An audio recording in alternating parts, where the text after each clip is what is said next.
એસઓજીએ 85 જેટલી નકલી નોટ સાથે 6 લોકોને ઝડપ્યા છે। સુરતના પ્રદીપ ગુરુજી પાસેથી તેમણે પ્રેરણા લીધી હતી અને નકલી નોટ લઈને રાજસ્થાનથી આવી રહ્યા હતા।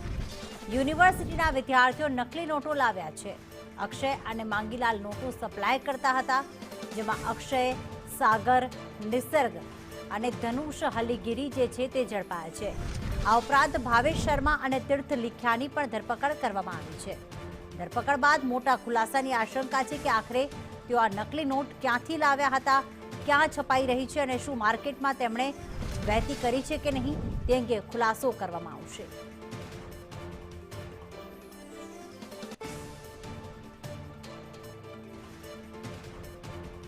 કુણાલ અમારી સાથે જોડાઈ ગયા છે। કુણાલ, અગાઉ પણ નકલી નોટોનું આખું મોટું ષડયંત્ર ઝડપાઈ ચૂક્યું છે, જેમાં પ્રદીપ ગુરુજી જે યોગના નામે યોગ સંસ્થાના નામે નકલી નોટો છાપવાનું કામ કરતા હતા। હવે આ યુનિવર્સિટીના જે વિદ્યાર્થીઓ છે એમની પાસે નકલી નોટો આખરે ક્યાંથી આવી, કોઈ વિગતો સામે આવી છે?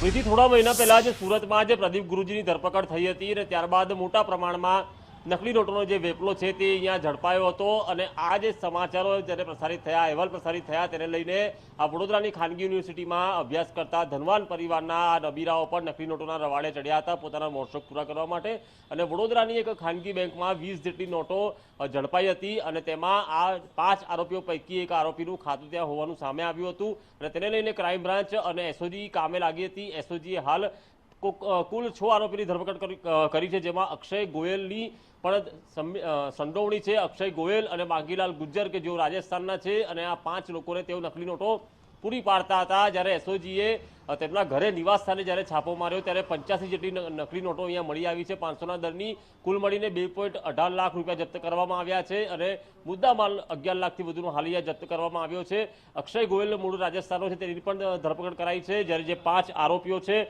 તેમાં સાગર મારુ, નિસર્ગ પટેલ, ધનુષ હલ્લીકેરી, ભાવેશ શર્મા, તીર્થ લીખિયા આ તમામ જે વલસાડ અને મોરબીના છે અને ખાનગી યુનિવર્સિટીમાં અભ્યાસ કરે છે। જ્યારે જે માંગીલાલ ગુજ્જર છે કે જે માસ્ટર માઇન્ડ છે તે અત્યારે ફરાર છે અને તે રાજસ્થાનનો છે ને તેને ઝડપી પાડવા માટે એક ટીમ રાજસ્થાન માટે પણ રવાના થઈ છે। ત્યારે આ સમગ્ર જે આ સૂત્રધારો છે તે ઝડપાયા બાદ પૂછપરછમાં આ નોટો તેઓ ફક્ત વડોદરા કે ગુજરાતમાં સપ્લાય કરે છે કે પછી અન્ય કયા રાજ્યોમાં સપ્લાય કરે છે, આ નેટવર્ક કેટલું મોટું છે તેની પણ ખુલાસા થઈ શકે છે।